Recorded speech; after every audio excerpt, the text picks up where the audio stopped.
Hi everyone, it's me Krista. Welcome back to my channel if you've been here before. If not, welcome for the very first time to my little art corner here on YouTube. Today we're going to be playing around with all the markers that came in the August Paletteful Packs box. As you could probably tell by the intro, I decided to do a kind of a creepy or a horror drawing today. I'm doing a zombie girl. It's going to be a lot of fun. I came to this idea by thinking about the items we got, and I really wanted to use that gold marker for some pupils of an eye, and I thought of a monster, and with the colors that I got for the Marabou markers, specifically the green and red, zombie girl just seemed like the right way to go. So I got my sketch in really quick using just a regular Bic mechanical pencil, and I went over it with one of the liners, and now I'm starting to go in with the markers. At first I was thinking of just using the grays and then using the gold for the eyes, and then I decided that I was going to bring in that red and some green right over it. The gray and the red definitely tones down that really vibrant lime green color we got, and I was definitely able to get a lot of shades with it. Our little paper insert that describes all the items that came in this month's box also includes some tips. I'm going to go ahead and share those with you right now. Tips and techniques. Alcohol markers dry quickly, which means you can easily layer your colors. Most artists work from lighter to dark. For best blending results, use markers that are similar in hue or intensity. Think about the direction you're applying the strokes of your marker. Smooth. Move the marker in a circular motion without lifting it from the paper. Texture. Lay down marker strokes in various directions. Stripes. Lay down marker strokes in overlapping lines, picking the marker nib up from the paper for each stroke. Many artists will swatch their markers before they begin working so they have a better sense of the true color of the marker. I definitely did this when we did our unboxing video, and I did leave out my reference sheet with those swatches on it while I was working on this. Since there are so many grays, I wanted to make sure I knew which gray was which when I was using it. Without having that, it's hard to tell just by eyeballing it.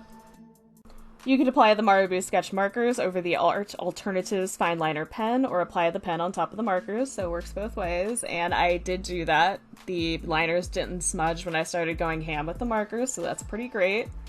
And you can use the white pen or gold metallic pen to add highlights on your marker drawings. I also personally like using that white Faber-Castell Pitt pen in order to lighten up some areas of the drawing I already have down. I like kind of smudging it out with my finger and letting it mix in with, for instance, the green and yellow of the skin tone, and I also did it for the red around the mouth area. You can also blend it out by applying marker right over it. You probably can't tell because this is so very sped up, but I used almost every marker we got in this box. The only ones I didn't really use were the kind of magenta color, and I attempted to use that lighter blue we got, but it just wasn't quite working out. I used most of the grays, if not all of them. And I am just layering marker upon marker, attempting to let it dry in between. There were a couple points where it got a little sticky. You can tell with the alcohol markers if they are not quite dry on there and you have too much saturation going on, because it gets a very shiny texture to it, and it also feels sticky if you accidentally touch it with your hand. When it hits that point, it's better to move on to a separate part of the drawing that you haven't worked on yet, so you can allow it to dry, or to just step away for a little bit. I don't use hair dryers on alcohol-based markers because alcohol is pretty flammable, and I just don't think it's a good idea. This is gonna sound really weird, but I really enjoyed working on the little bumps around the mouth area, the little like pustules. I never really get to do textures like that, and for some reason I found it really enjoyable because I'm a weirdo, apparently. I don't know. I like doing it. Who am I kidding? I had a lot of fun throughout this project. It was pretty awesome. The Marabou sketch markers did work better than I thought they were going to. It was interesting using a chisel tip to do this, and also just using that little bullet nib. I'm used to being able to have a brush nib now, because I'm spoiled. I used to do this way all the time. I used to have those old school Prismacolor markers that were just the chisel and the bullet nib. Save yourself some hassle and make sure that you use the chisel tip when you're covering larger spaces like I'm doing with the background right now, because you can always angle it the closer you get to the subject itself, and you can create a line with that and then just use the full width of that darn chisel tip and just get it all covered. At this point in the drawing, I was fully thinking I was going to leave her hair just completely black and then have the background be the darkest gray we got. That's not how it ends up working out, but that's where I am right now mentally at this part of this drawing. On the neck, you can probably see a little bit better that I put down some of the grays, a couple of different shades depending on where I wanted the shading, and then I went over it with the yellow and green, and I go over it again with some darker grays, and I pull in a little bit of red too. I'm pulling in the red and the yellow to help brighten up the skin tone slightly, because if it was just that green and the grays, it would be really, really dull looking. It's already pretty dull and sickly looking, but adding the yellows and the reds help just pull it up a little bit, make it a little brighter, a little happier. Here I start going back and forth with the highlights again. I was trying to decide if I really wanted there to be bright white sketchy highlights going on. I ended up deciding to blend it out a little bit more with the yellow marker.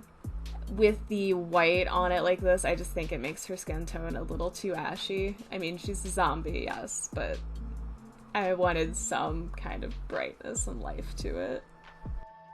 For the red sections, I worked a little differently. I pretty much put the straight up red down first and then worked around it, pulling the grays into it, layering more red over it, and then pulling in a little bit of green. And I just keep repeating these layering steps until I'm happy with the outcome. I will say that I ended up liking the Marabu markers a lot more than I thought I was going to. When I did the swatches, I wasn't sure how well they were going to be able to blend, if they were going to blend at all. But that's how it goes. Swatches can give you an idea of what the colors look like and give you an idea of how they'll blend, but until you're working on a specific project and playing around with everything, you're not going to have a full idea of how they work. Sometimes even one project is enough. Sometimes you have to play around with them multiple times to get a full-on grasp of what's going on.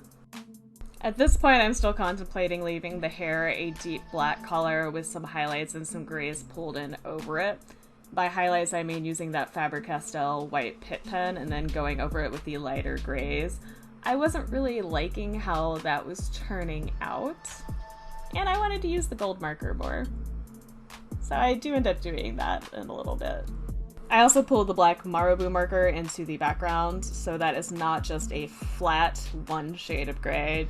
I wanted a slight little bit of depth there going on.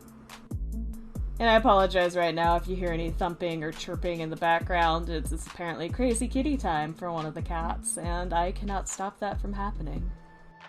But back to the drawing. At this point in the drawing, I decided I wanted to pull in that Faber-Castell pit pen in gold for the hair. I wanted to just do a bunch of pretty gold lines going on and have them really stand out against the black that I already have down. I did go a little crazy with this part. I might have overdone it, but I'm okay with that. I also sneak between the lines with the black liners that we got and the Marabu black marker to help clean them up slightly. Some of them were a little wobbly. And that's completely my bad. I needed to do it as just one continuous stroke, and I was trying to do it a little slowly and attach them. Don't do it that way, just do it as a continuous stroke. Be confident in that. I did notice that my Faber-Castell pit pen in white was starting to lose a little bit of juice. Luckily, I have another one, so I switched off and started pulling that one in. At this point in the drawing, I'm still trying to clean up some of those gold lines, and I end up adding in some freer form, looser, tousled looking locks as well. I also fine-tuned some of the texturing on the forehead. I wanted some more highlights on our little pustules we have going on. Never thought I would be saying that in an art video this much, but here we are. Overall, I ended up liking this box a lot better than I thought I would, specifically those Marabu sketch markers. As I said earlier, I wasn't sure if I was going to enjoy how they worked, and they worked out a lot better than I thought they were going to, for sure. I also still love the Faber-Castell pit pens, obviously. The Alternatives pigment liners worked pretty well. And the Seth Cole bristle plate finished bristle board held up to all the layers I put on it, and I had zero bleed through to the other side, so that's pretty awesome. Overall, I had a lot of fun working on this project and using the materials.